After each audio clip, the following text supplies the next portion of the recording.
Hi, and welcome to the first of these video walkthroughs in which I, Karl Adam, will introduce to you the material that you will later on use in class so that you can really utilize the time in class in the Chalmers Mandarin Chinese course to really make progress and work on your fluency and your pronunciation instead of just learning the material from scratch. But before we dive into the first week's vocabulary, I'm just going to present to you the structure of this. So before each class, I want you to have watched these vocabulary walkthroughs. It's going to be 1 or 2 videos depending on how many words and phrases it is for each class.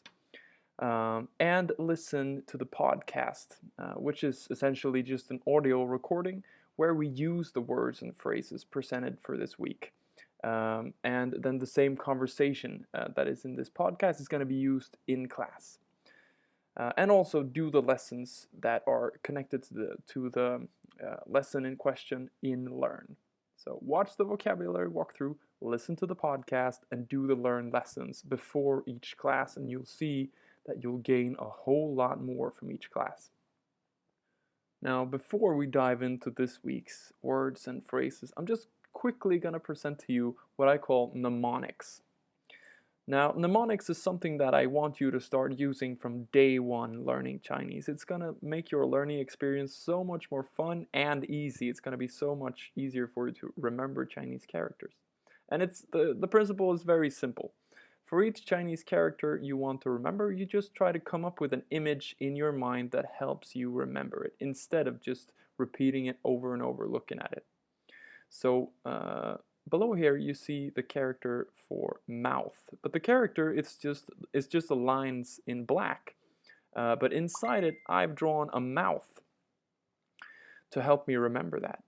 So the character means mouth, but the image inside helps me remember that it looks like a mouth that is wide open.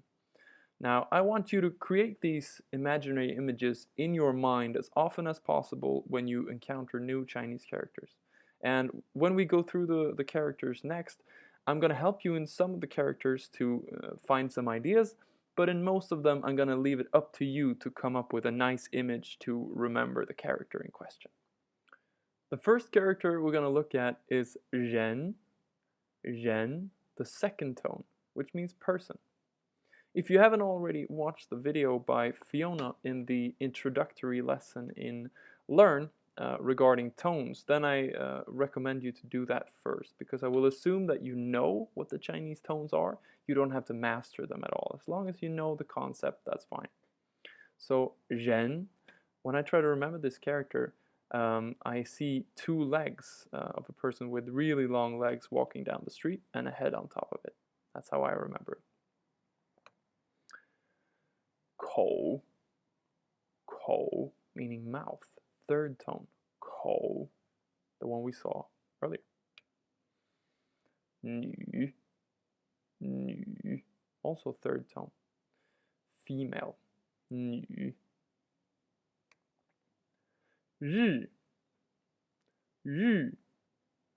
really difficult sound. Fourth tone can mean sun or day. Yu, just try to say after. No worries if you don't get it right. Yu.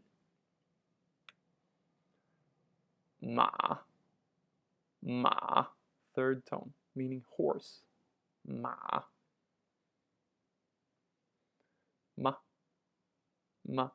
Fifth, neutral tone. Doesn't really have a pronunciation that much. This is a question particle, which is just basically a pronounced question mark. So you add it to anything and it becomes a question. You mostly use it in yes or no questions. So ma. And you see now that you can understand both parts of this character, with the mouth to the left and the horse to the right. Ma. Guo, second tone, the rising tone. Guo, country.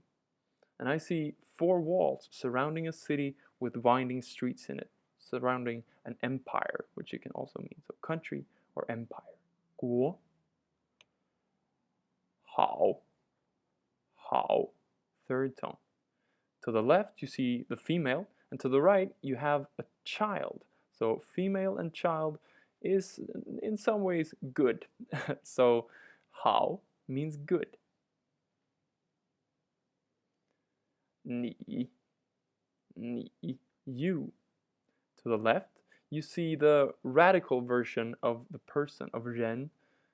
So we know that this character, since it contains 人, it's going to be some kind of person. And you, yeah, you is often a person. So when you see the left part of this character in other characters, you can expect that it's probably some kind of person. 你 you. 上 Now, this character can have a lot of meanings, but oftentimes it's on top of something, above something, or just up. So it's just this stroke here above this stroke. That's how I remember it, and that's actually what it's meant from the beginning. So 上, fourth tone. 上. We'll see it used in words later on. 中国 So this is our first compound word made out of two characters, meaning China.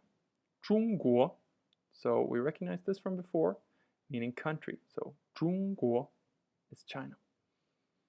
First tone, second tone.